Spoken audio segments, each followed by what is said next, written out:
여기는 로컬 트렌드 미디어 비로컬입니다.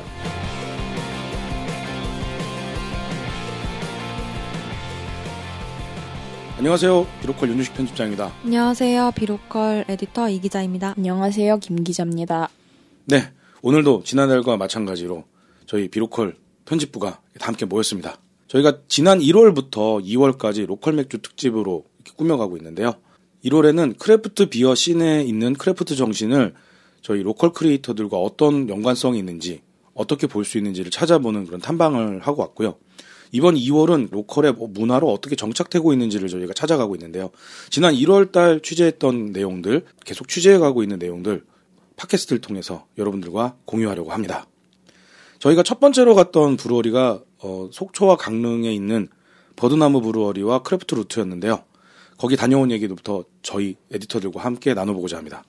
이미 저희 비로컬 웹진을 통해서 저희가 다녀온 브루어리에 대해서는 인터뷰라든가 탐방기사, 그리고 브루어리들이 내놓고 있는 각종 맥주에 대한 이야기들을 저희가 전달한 바 있는데요.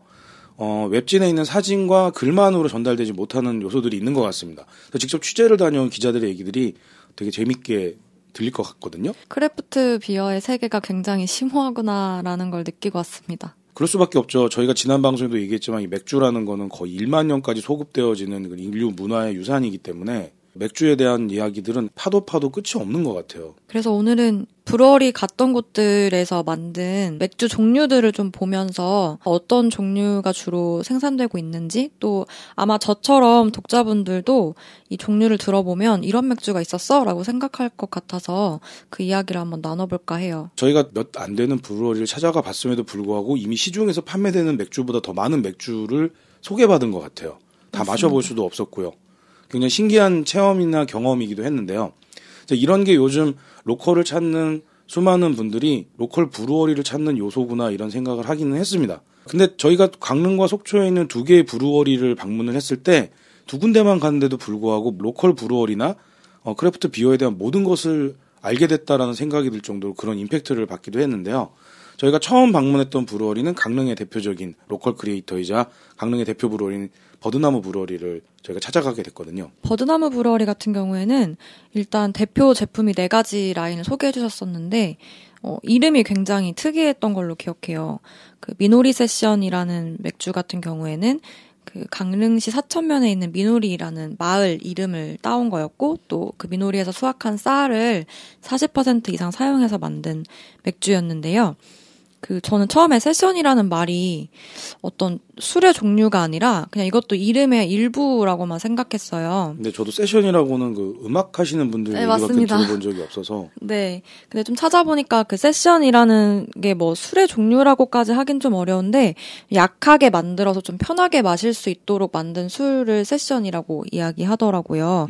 그래서 저희 부산 갔을 때 와일드 웨이브 브루어리도 갔었잖아요. 네. 네, 와일드 웨이브에서도 와일드 세션이라는 맥주가 나와 있고요. 또 이게 쌀이라는 종류로 이야기를 했을 때는 저희 바네하임 브루어리도 다녀왔었는데, 네네네. 네, 바네하임에서도 그 쌀을 넣어서 만든 도담도담이라는 맥주를 만들고 있었죠. 많은 분들이 그 맥주라고 하면은 보리로만 만든다고 생각을 하시잖아요. 근데 이제 인류의 역사를 놓고 보면 곡류로 만든 술을 비어라고 표현을 했고요. 그 다음에 과실로 만든 술을 와인이라고 표현을 했어요. 근데 그게 우리나라에 전래되면서 비어는 맥주, 와인은 포도주 이런 생각으로 이렇게 굳어진 거거든요. 그래서 사과를 재료로 한 와인이 있다. 그다음에 그 밀을 재료로 한 맥주가 있다. 그리고 뭐 쌀을 재료로 한 맥주가 있다. 이렇게 했을 때 생각보다 많은 분이 쌀이 재료면 막걸리지 그게 어떻게 맥주야. 뭐 이런 얘기하시는 분들도 있었거든요. 제가 충북의 로컬 크리에이터들을 만나면서 맥주 만드는 농부라고는 제철에서 호불 재배하신 장동희 대표님을 만난 적이 있었는데 그분도 맥주 쪽, 그러니까 호불 재배하게 되게 된 자기 얘기를 하시면서 처음에는 바리스타가 되려고 배우러 갔다가 옆방에서 막걸리를 만드는 법을 가르치더라. 근데 막걸리 만드는 법을 배우고 나니 내가 좋아하는 맥주 만드는 거랑 똑같잖아 라고 그런 걸 느꼈다라고 그러셨거든요. 그러니까 곡식으로 술을 담그는 방법은 다 비슷한 공통점이 있다라는 그런 생각이 들었어요. 네, 맞아요. 네. 그래서 브루어리 인터뷰 갔을 때도 많은 그 브루마스터 분들이 막걸리하고 맥주 만드는 과정이 되게 비슷하다는 말씀 많이 해주셨었고, 네네. 버드나무 브루어리 같은 경우에는 일부러 그 고두밥 기법을 사용해서 맥주 만드는 방법을 연구해가지고 맥주들을 만들고 있다라고 말씀도 해주셨었어요. 우리나라는 벼농사를 짓는 문화가 발달했고 그다음에 보리를 생산하긴 했지만 보통 이모작의 형태로 보리를 만들었잖아요. 그러다 보니까는 그 맥주를 만드는데 적합한 보리가 국내에서는 생산이 안 되는 거거든요. 그러니까 제가 정확히 명칭을 모르겠는데 맥주를 만드는 맥주의 재료가 되는 메가에 들어가는 보리는 2줄 보리더라고요. 그러니까는 보리 싹이 딱 2줄로만 나는 거예요. 근데 우리가 밥에 혼식할 때 보리밥 만들어 먹을 때 보는 보리는 6줄 보리인가 8줄 보리라고 해서 한 줄기에 8열인가 6열로 이렇게 보리 그 결실이 맺히는 거죠. 근데 맥주의 메가의 원료가 되는 보리는 2줄로만 나기 때문에 결실되어지는 보리 곡식 안에 더 많은 영양소가 들어간다고 그럴까요? 그렇기 때문에 그걸로 메가즙을 만들었을 때 맥주의 원료가 된다고 들었어요. 그래서 대한민국에서 재배되는 보리로는 맥주를 만들 수가 없는 거죠.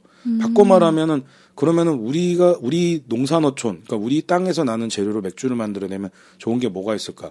결국 로컬에 있는 브루어리들은 로컬에서 구할 수 있는 쌀에 관심을 가질 수밖에 없는 것 같아요.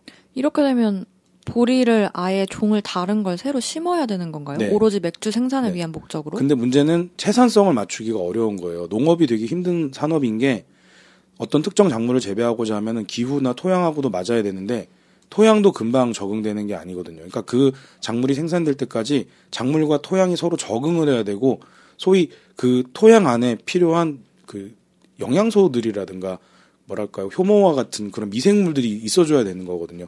그게 생성될 때까지 시간이 필요한 거죠. 그래서 귀촌을 해서 귀농을 하겠다라고 하신 분들이 어려운 게 뭐냐면 내가 생각하는 상품 작물을 생산하기까지 땅이 바뀌는데 시간이 최소 3년에서 5년 걸린다는 얘기를 제가 들은 적이 있어요.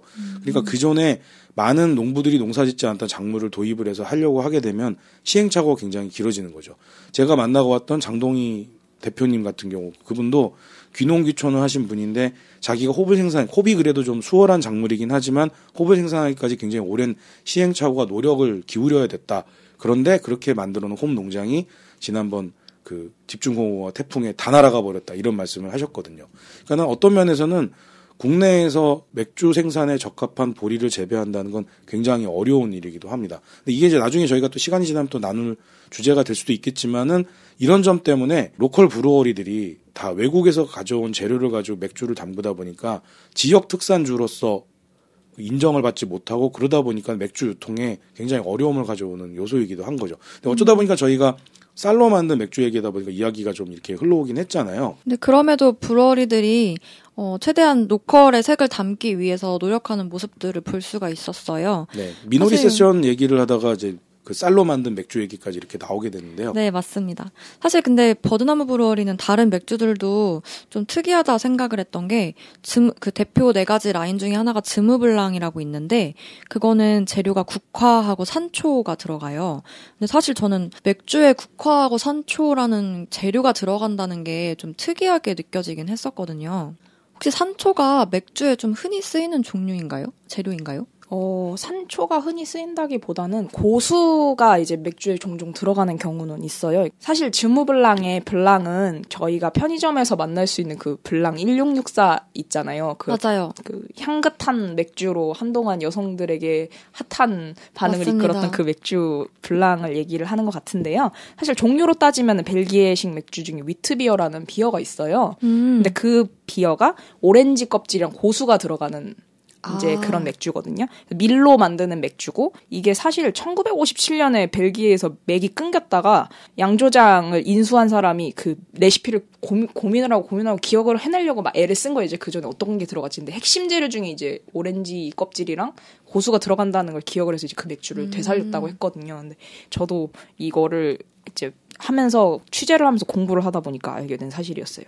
근데 그게 산초라는 게 들어가는 게 한국에서는 이제 코리안 고수다 약간 이런 느낌으로 향신료 느낌을 주기 위해서 한국의 재료를 쓴 것 같아요. 저한테 산초는 약간 그거거든요. 순댓국 먹을 때 넣는 거 아닌가요?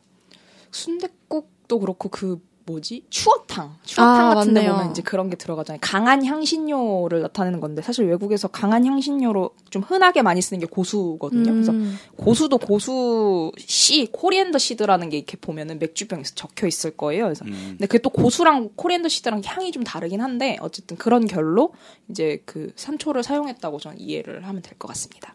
버드나무 브루어리에서 발견한 맥주들 얘기를 하고 있는데요. 버드나무 브루어리 갔을 때 저는 재밌었던 게 뭐냐면 버드나무라고 하는 한 글자 한 글자를 따서 컵에 새기고 그리고 그거에 맞춰서 그 대표적인 맥주 메뉴 4가지를 내놓는 게 참 좋았거든요. 저희 기사에서도 밝히고 있다시피 버드나무 브루어리는 참 뭐랄까요. 굉장히 강릉 로컬에도 최적화되어 있다 이렇게 말할 수도 있지만 맥주 종주국이 아닌 맥주가 이제 해외에서 들어온 외래종 주류인데 그런 주류를 한국적으로 해석하려고 하는 노력도 돋보였던 것 같아요. 맞아요. 눈에 띄었던 맥주 종류가 맨 처음에 만드셨다고 했던 파인시티 세종. 네. 이게 강릉이 파인시티라는 그 캐치프레이즈를 가지고 있잖아요. 그래서 그 강릉 하면 떠오르는 소나무 숲에서 아이디어를 얻으셨다고 하는데 그 솔잎을 활용한 맥주라고 해요. 저 이때도 그 세종이라는 단어가 맥주의 한 종류인지 모르고 저는 세종시하고 강릉시하고 무슨 자매결연 맺은 줄 알았어요. 그래서 파인시티 강릉이 세종시에 보낸 무슨 사랑의 메시지 이런 건 줄 알았는데 하마터면 그 말 꺼냈으면 거기서 무식한 놈이라고 욕먹을 뻔했더라고요.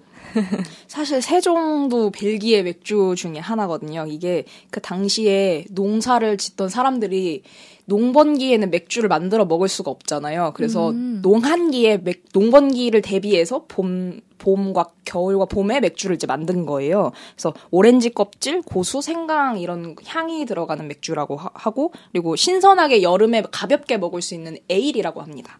에일의 한 종류군요. 네, 그래서 색깔도 뭐 노란색, 금색, 밝은 오렌지. 그러니까 우리가 생각하는 일종의 라거 같은 그런 색깔을 떠올리시면 될 것 같아요. 그리고 처음에는 이제 농번기에 마셔야 되니까 가볍게 3도 정도로 이제 만들었다가 발달을 하면서 뭐 9도까지 해서 이제 되게 딥한 스트롱 에일까지 또 발전했다고 합니다. 네, 파인시티 세종만 봐도 로컬 브루어리가 로컬을 재해석하는 방식은 독특하다라는 생각이 드는 게 저희가 버드나무 브루어리 갔을 때 유난스럽지 않았잖아요. 그냥 맞아요. 그냥 뭔가 유서 깊고 이런 게 있는데 그거에 대해서 대놓고 자랑을 한다든가 이걸 꼭 봐줘라 이런 건 없는데요. 그 맥주 이름이라든가 맥주의 맛을 통해서 그런 것들을 전달하려고 하는 게 보여지는 거거든요. 물론 강릉이 파인시티다라고 누군가 먼저 정의를 해놓은 건 있었겠지만 세종이라고 하는 맥주의 종류에다가 파인시티라는 이름을 붙임으로써 강릉의 이미지를 좀 바꿨다는 생각이 드는 거죠. 아까 뭐 벨기에라고 그랬나요? 네, 벨기에. 그러니까 벨기에 맥주와 강릉의 결합, 그리고 파인시티라고 하는 어떤 이미지의 결합, 이런 것들이 로컬을 재해석하는 방식이 아닐까 이런 생각을 하게 해주기도 했어요. 네, 또 버드나무뿐만이 아니라 크래프트루트도 이제 크래프트루트 브루어리죠. 속초라는 지역을 이제 맥주에 입혀보려고 노력을 많이 하신 브루어리인데요. 그 일단 처음에 버드나무하고 크래프트루트 두 군데를 다녀와서 생각했던 거, 그리고 뭐 그 사이사이에 저희 뭐 그 바네하임도 다녀왔고 뭐 또 F64는 그 탭하우스지만 네, 다녀오면서 맥주 이야기를 많이 들었잖아요. 근데 보니까 지금 국내 크래프트 비어 양조장들 같은 경우에는 에일 종류하고 IPA를 좀 많이 만드는 것 같더라고요. 특히 IPA 같은 경우에는 기존의 맛과 다르게 좀 새로운 시도를 많이 하고 있다, 이런 이야기를 많이 들려주셨는데, 지금 버드나무랑 크래프트만 보더라도 버드나무에는 하슬라 IPA가 있고 또 백일홍 레드 에일, 또 그 외에도 에일 종류가 있고요. 또 크래프트루트는 이제 지역의 이름을 맥주에 붙였잖아요. 그래서 동명항 페일 에일이라는 맥주가 대표적이고 IPA가 2개나 있어요. 설 IPA하고 속초 IPA.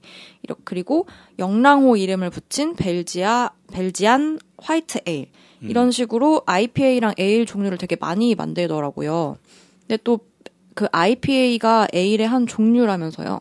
네네. 그러니까 맥주는 크게 에일이랑 라거 2개로 나눌 수가 있어요. 근데 우리가 생각했을 때 맥주 하면은 우리가 흔하게 아는 건 라거잖아요. 근데 사실 라거는 되게 저온에서 숙성이 되기 때문에 발견이 된 지가 좀 나중이고요. 처음으로 이제 나온 맥주는 에일이라고 보시면 돼요. 그래서 따뜻한 온도에서 발효를 해서 먹는 맥주. 그래서 그 효모가 발견이 된 게 그 상온에서 걔네가 발효를 해야 되니까 사실 그 당시에 냉장고 시설이나 이런 게 잘 돼 있지 않았으니까 자연스럽게 그냥 그 돌아다니던 야생 효모가 붙어서 갑자기 발효를 시작했다. 오, 신기하다. 이렇게 해서 먹기 시작한 게 맥주라고 하거든요. 그래서 그 맥주 용어로 했을 땐 상면 발효 방식인가? 그렇게 알고 있습니다. 네. 그렇죠. 라거는 하면 발효 방식이라고 해서 그러니까 이 온도 차이에 따라서 오는 그런 방식인 것 같아요. 아, 그러면 에일은 좀 상온의 온도로 마시는 게 가장 풍미가 잘 느껴지겠네요. 아, 네. 실제로 그래서 권장한 온도가 10도 정도에서 먹는 거를 많이 권장을 하고요. 그리고 라거 같은 경우에는 더 낮은 온도에서 먹는 걸 추천을 합니다. 그리고 라거의 그 효모 같은 경우에는 그 파타고니아 출신 종이라고 하더라고요. 이렇게 찾아보다 보니까. 그래서 파타고니아 숲이 보통 6도에서 8도 정도로 되게 좀 서늘한 온도였기 때문에 그들이 그 종이 가지고 있는 성격이 그대로 거기에 붙어서 맥주도 그렇게 그 시원한 데서 천천히 발효된다고 합니다. 참 재밌네요. 파타고니아가 맥주의 기원이다. 뭐 기원이라고 할 순 없지만 갑자기 어느 날 발견됐는데 파타고니아에서 살고 있는 효모하고 그 대조를 해보니 거의 99점 몇 프로가 일치했다 이렇게 얘기를 해서 언제 유럽으로 건너갔는지는 그것 또한 미스테리라고 합니다. 그 미스테리를 파보면은 재밌을 것 같긴 한데 저를 파타고니아로 보내주세요. 저를 보내주세요. 저를. 파타고니아 맥주가 거기서 탄생하는 거 아닐까요? 뭐 제가 거기에 양조장을 차리고 있을지도 모르는. 뭐 그런 거죠. 뭐 로컬 맥주를 취재하다 만든 파타고니아 맥주 뭐 이런 식으로.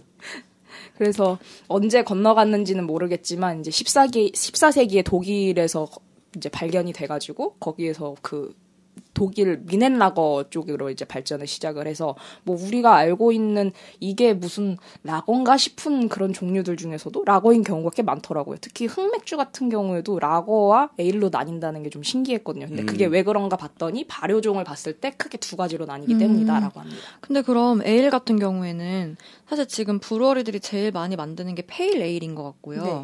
그 다음에 뭐 레드 에일, 화이트 에일, 뭐 골든 에일 이렇게 종류가 되게 많더라고요. 네. 근데 이게 에일 안에서도 이렇게 종류가 여러 개인 게 어떤 기준이 있나요? 아, 그 메가를 볶는 그런 거나 아니면 발효를 시키는 과정에서 좀 차이가 나는데 레드 에일 같은 경우에는 빨간색 메가를 사용한다고 합니다. 그리고 뭐 화이트 에일 같은 경우 뭐 상대적으로 하얀 메가를 사용하거나 아니면 아주 덜 볶은 메가를 사용하거나 이제 그런 식으로 해서 색깔 같은 경우에는 그렇게 나뉜다고 합니다. 그럼 IPA는 에일의 한 종류인데 그게 홉이 더 많이 들어가서 그냥 IPA가 됐다 이렇게 이해를 하면 될까요? 네, 사실 그 에일은 영국이 종주국인데요. 원래 영국에선 맥주를 에일이라고 불렀대요. 그래서 종류에 뭐는 상관이 없이 그냥 에일이 맥주였던 거예요. 그러다가 그쪽은 이제 포도나 이런 게 과일이 작물이 재배가 잘 안 되니까 오히려 맥주가 많이 발달을 했거든요. 신대륙을 개척을 해서 이제 인도 쪽으로 건너갔는데 맥주가 너무 먹고 싶은데 맥주를 못 먹는 거예요. 맥주를 그럼 본국에서 가지고 와야겠다 했는데 그게 가는 항로가 지금처럼 잘 발달돼 있지 않아서 뭐 돌고 돌아서 가다 보니 맥주가 다 상했다고 그러더라고요. 그래서 이게 안 상하고 가지고 있을 수 있는 방법이 뭐가 없을까 하고 발견한 게 이제 홉이라고 합니다. 홉이 약간 방부제 역할을 해가지고 그럼 이거를 많이 넣으면 안 상하겠지 해가지고 먹기 시작한 게 IPA라고 합니다. 지난 방송 사실, 때 얘기 나오긴 했었어요. 네. 우리 지난 시간에도 언급했던 거긴 하지만 방부제 역할로 쓰였던 홉이었던 건데 지금은 그 홉의 맛을 극대화하는 방향으로 IPA가 발전하고 있는 거네요. 그래서 보니까 저번에 더블 IPA, 뭐 트리플 IPA 이런 식으로 표현을 하는 홉의 맛을 극대화한 IPA들도 나오는 것 같던데. 홉의 맛을 극대화한 IPA라는 건 이제 홉을 많이 활용하기 때문에 IPA가 그쪽으로 극단적으로 발전을 했던 거고요. 그래서 그렇게 IPA를 먹다 보니까 오히려 영국 같은 경우에는 또 데일리로 먹고 싶은 술이 많았으면 좋겠다 싶어서 오히려 또 맛이 약해진 경향도 있다고 합니다. 홉이 사람한테 되게 좋아요. 네, 장동희 대표님께서 그 얘기 많이 해주셨죠. 불면증에도 도움이 되고 탈모 예방에도 도움이 된다고. 네. 그래서 잠 안 오고 탈모가 좀 있다 하면은 홉이 많이 들어간 맥주를 마시면 되지 않을까 하는 생각을 한다고 하면은 좀 혼날 것 같고요. 어쨌든 홉을 활용해서 그 맥주 말고도 다양한 이제 뭐 액세서리라든가 뭐 식품이라든가 심지어 차로도 마실 수가 있거든요. 크래프트루트의 윤수구 본부장님이 그 저희 인터뷰 갔을 때 말씀해 주셨던 건데 그 소호 259하고 콜라보레이션으로 맥주 만드시면서 맥주만 만드는 게 아니라 이 맥주 크래프트 비어의 문화를 좀 사람들에게 경험시켜주고 싶으시다고 호불호 직접 체험을 해볼 수 있는 프로그램들을 기획하셨다고 하셨거든요. 뭐 호불호 베개를 만든다거나 아니면 뭐 홉을 직접 만져본다거나 뭐 이런 체험들을요. 근데 뭐 코로나로 인해서 아쉽게도 하지는 못하셨다고 하는데 이렇게 홉을 직접 체험할 수 있게 하는 기능들을 브루어리들도 좀 소비자분들에게 보여드리려고 많이 노력하고 있는 것 같습니다. 어쩌면 홉을 활용해서 그런 액티비티를 하는 게 크래프트 비어 문화가 좀 더 로컬 안에서 정착되는데 도움이 되는 게 아닐까 싶어요. 왜냐하면은 수제 맥주에 대한 경험이 없는 분들도 있고 그 다음에 술을 못 드시는 분들도 있을 거고 로컬 브루어리를 찾아갔지만 차를 몰고 갔기 때문에 술을 마실 수 없는 분들도 있잖아요. 그래서 술을 마시진 못하지만은 그런 크래프트 비어의 재료가 되는 걸 가지고 뭔가 만들기를 해본다든가 뭐 체험해볼 수 있는 여러 가지 것들을 해보면 좀 더 이런 것들이 가깝게 다가오고 친숙해지지 않을까, 생활 문화 속에 들어오지 않을까, 조금 더 세련되게 말하면 라이프 스타일의 일부로 정착되지 않을까, 뭐 이런 생각도 좀 드네요. 언급했던 인디아 페이레일 얘기를 조금 더 해보면 그 사실 그 1700년대 전후로 이제 영국에서 버턴 지역이라는 지역이 에일을 선도하는 지역이었다고 합니다. 그래서 러시아 황제가 특히 좋아해가지고 많이 수입을 해서 먹었대요. 근데 이제 1700년대 후반 되면서 영국이랑 러시아 사이가 멀어지면서 그 수입을 하는데 세금도 엄청 부과했을 뿐만 아니라 또 프랑스에서 나폴레옹 황제가 대륙 봉쇄령을 내렸잖아요. 그래서 이제 그걸 더 이상 수출을 할 수가 없어서 여기가 쫄딱 망하게 생긴 거예요. 그래서 어떻게 하지 이러고 마을에서도 고민을 하고 있었는데 마침 이제 그 동인도 회사에 마조리뱅크라는 직원이 있었는데 그 직원이 호지슨이라는 사람한테 굉장히 호되게 당한 거예요. 호지슨이라는 사람이 누구냐면 그 인도의 IPA를 개발해서 이제 수입을 하기 시작한 그 사람인 거예요. 근데 그 사람이 너무 폭리하고 사람들을 그거 가지고 괴롭히니까 어떻게 하면 이걸 해결할 수 있을까 하고 이제 그쪽에 있던 그 버턴 지역에 있던 사람이랑 미팅을 한 거죠. 그래서 혹시 너네 이거 만들 수 있냐? 그래서 이제 보여줬는데 이거 우리 만들 수 있다 이렇게 해서 이제 만들기 시작을 한 거예요. 그래서 이 지역에 있던 사람들이 그 고난을 그렇게 타개를 했다고 합니다. 그리고 이 지역에서 IPA가 더 잘 나올 수 있었던 이유가 이 지역의 물 때문인데요. 물이라는 게 사실 술에선 되게 중요한 요소 중에 하나잖아요. 그 황산 칼슘이 많이 들어가 있다고 합니다. 그래서 홉의 쓴맛을 극대화하고 효모 작용을 활발하게 도와가지고 메가즙에 있는 그 효모가 먹을 수 있는 당을 다 소모를 해서 발효가 활발하게 일어날 수 있게끔 하는 데 도움이 된다고 합니다. 그래서 그 지역에서 이제 맥주를 이제 만들어서 인도에 팔았다고 합니다. 그래서 암무물에나 황산염이 많은 그거를 그 성분을 섞으면 지금 그 버턴식 페이레일이 만들어진다고 해요. 그래서 그게 석회가루거든요. 네. 섞고 그래서 그거를 물에 그냥 섞어가지고 버턴식 페이레일이 개발이 가능해져서 이거를 그냥 버턴화라고 이제 학계에서 부른다고 합니다. 근데 지금 계속 얘기를 들으면 들을수록 맥주는 과학이다가 되는 것 같아요. 지난 시간에 저희는 맥주는 신화다, 신의 가오로 만들어진 음료다 이런 얘기였는데 네. 좀 더 이야기를 하다 보니까 맥주는 과학이다, 뭐 화학물질의 결합이다, 뭐 발효의 과정이다, 뭐 이렇게 또 들리기도 하네요. 그때 F64 그 탭하우스죠. 거기 변성진 대표님께서도 그 말씀 해주셨잖아요. 맥주는 화학 공식이 나오고 수학 공식이 나온다. 그때는 그 말이 딱 이해가 되진 않았는데 이제 설명을 들으니까 이래서 그런 말이 나왔구나 싶네요. 맞아요. 그때 저한테도 암실 작업이랑 맥주 만드는 거랑 비슷하다 해서 암실 작업 사실 화학 그 약품 갖고 하는 작업이잖아요. 무슨 소리래? 이랬는데 이야기를 듣다 보니까는 이게 무슨 말인지 좀 이해가 되는 것 같습니다. 그렇네요. 크래프트루트 같은 경우에는 이번에 최근에 만든 거거든요. 그 크래프트루트하고 비어바나라는 브루어리가 같이 콜라보를 해가지고 루트바나라는 맥주를 만들었어요. 근데 거기 특이하게 페어링도 티라미수로 같이 페어링 해주셨었잖아요. 근데 그게 이름이 종류가 둔켈 바이젠복이라는 종류더라고요. 근데 저도 조금 보니까 바이젠 복이 붙으면 바이젠 종류인데 좀 도수가 높은 바이젠을 바이젠 복이라고 한다고 하는데 둔켈은 뭘까 또 이런 생각이 드는 거예요. 둔켈 바이젠 복이라는 건 이제 색이 짙은 메가를 사용해서 어두운 색을 띠는 바이젠 비어를 얘기를 해요. 근데 바이젠이라는 게 밀맥주예요. 그래서 밀맥주 중에서도 도수가 높고 색이 어두운 걸 이제 둔켈 바이젠복이라고 합니다. 색이 어두운 뭐 흑맥주처럼 그런 건가요? 뭐 흑맥주까지는 아닌데 약간 브라운 에일이라고 원래 그 메가를 볶는 과정에서 색깔이 약간 어둡게 나오는 그런 것들을 활용했다고 보시면 될 것 같습니다. 둔켈 바이젠복은 둔켈, 바이젠, 복 세 가지 이제 맥주 스타일이 합쳐진 건데요. 네, 바이젠이라는 건 이제 밀맥주를 얘기를 하고 둔켈이라고 하는 거는 이제 약간 색깔이 어두운 라거 종류고요. 복이라고 하는 거는 보리가 많이 들어가서 달고 진하고 도수가 높은 술을 얘기를 합니다. 그렇게 얘기를 하면 잘 안 와닿으시겠죠. 뭔가 여러 가지가 섞여 있네요.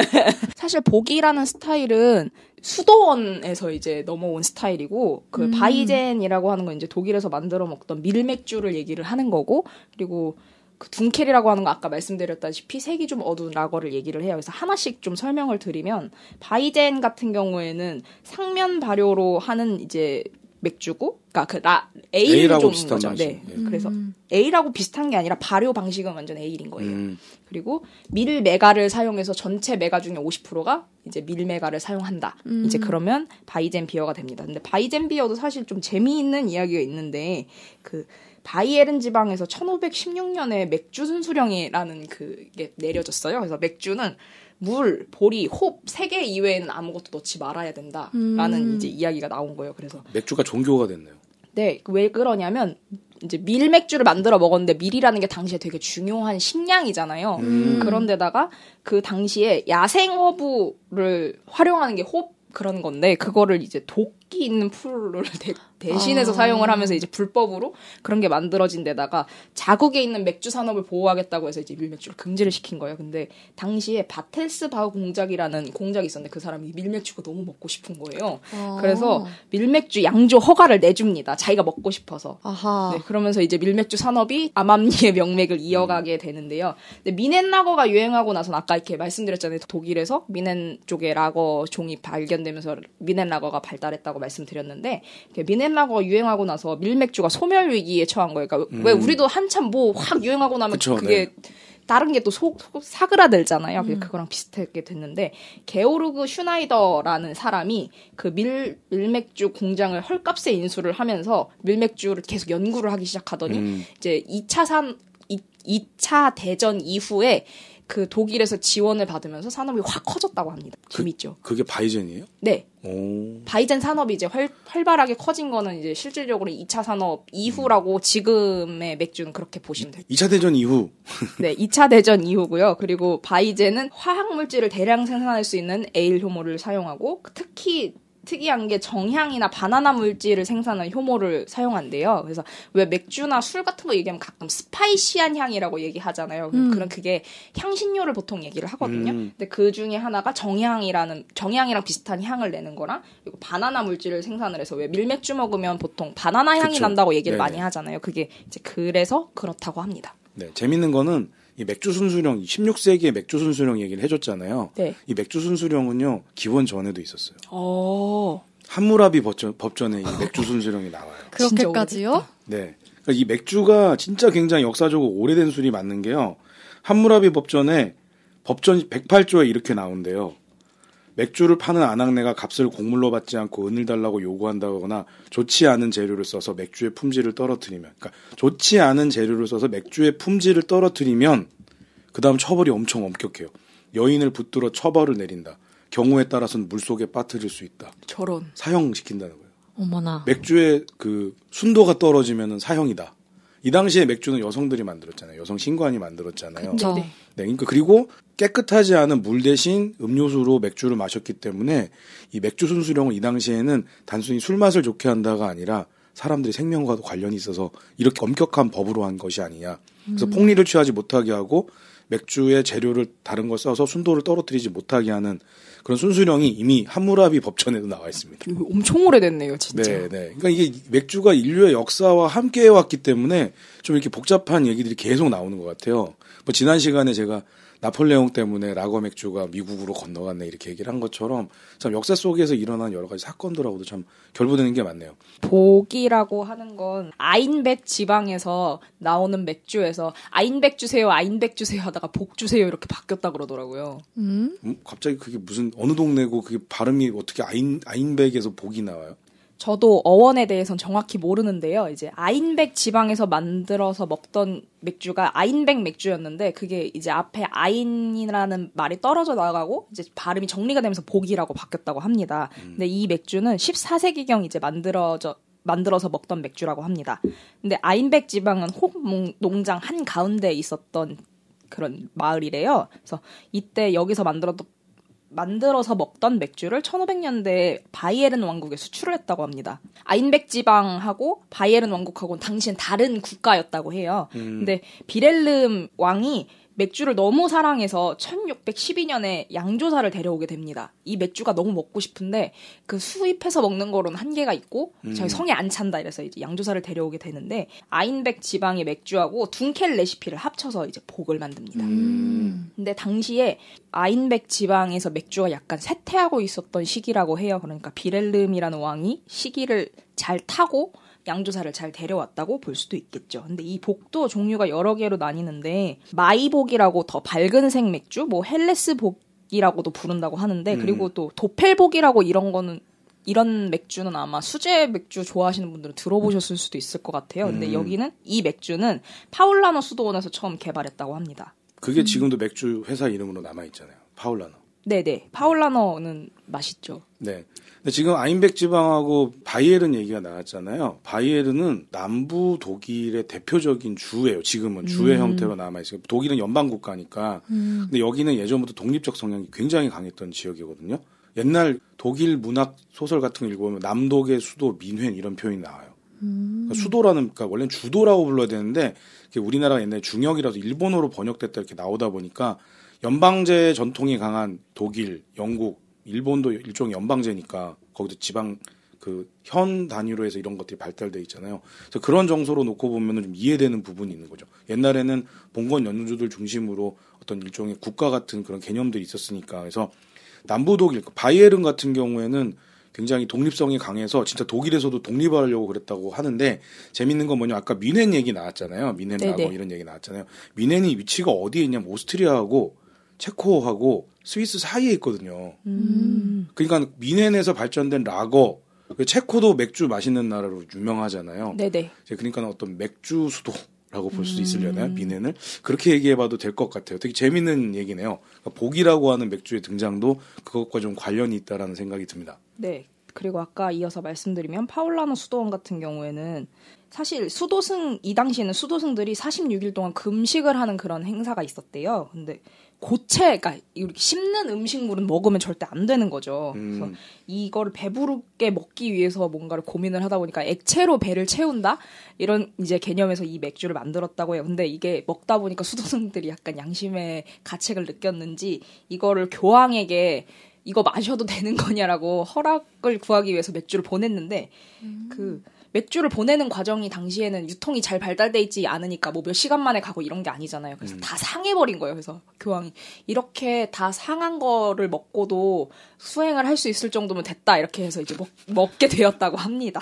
아이고. 한번 마셔보고 싶네요. 제가 괴식을 즐기는 편인데 그 맛이 무슨 맛인지 좀 알아보고 싶습니다. 근데 이 파울라노 수도원 같은 경우에는 아까 말씀드렸잖아요. 이렇게 배를 채우기 위해서 맥주를 만들었다 해서 이 맥주를 민가에도 판매를 했다고 합니다. 어쨌든 그 수도원에서 맥주를 민가에 보급을 한 거는 꼭 그러니까 수도원의 수입을 만들기 위한 목적도 있었지만 당시에 빈민을 구제하는 행위로도 맥주를 이용을 했다 그래요. 왜냐하면 가장 기본적으로 사람이 먹어야 되는데 마실 물이 공급이 돼야 되잖아요. 그리고 질병이 창궐할 때에도 수도원이 보관하고 있는 맥주를 이용해서 구제와 뭐 이런 병 치유를 위한 활동들을 했다라는 그런 이야기들이 있더라고요. 그래서 오히려 중세를 거쳐오면서 중세 그 수도원 같은 경우에는 술과 굉장히 인연이 굉장히 많고 예를 들어서 꼭 천주교 말고도요. 개신교 쪽에서도 종교혁명 세력들도 이 맥주를 이용해서 많은 일들을 했다라는 그런 얘기가 있어요. 마틴 루터도 맥주 좋아했다. 맥주 팔았다. 뭐 이런 얘기를 들은 적도 있습니다. 그래서 이 복이라는 거는 맛으로 이제 비교를 해보면 보리가 많이 들어가서 달고 진하고 그리고 깊은 로스팅 풍미가 나고 체리향, 초코향 이런 것들이 많이 나서 쌉쌀함은 좀 덜하다고 합니다. 맛이 그렇다는 얘기인 거죠. 사주세요. 아니, 그거 마시려면 우리 다시 또 속초 가야 되는 거 아니에요? 여기도 팔지 않을까요? 아까 말씀드렸잖아요. 도펠복 같은 거는 이제 수제 맥주 신에서 만나볼 수 있는 맥주라고. 사주세요. 고려를 해보겠습니다. 이번 2월 특집 끝나고 나서 생각해보는 걸로. 저 이야기가 되게 길어지고 있는데 여기서 1부를 매듭을 짓고요. 2부로 넘어가도록 하겠습니다.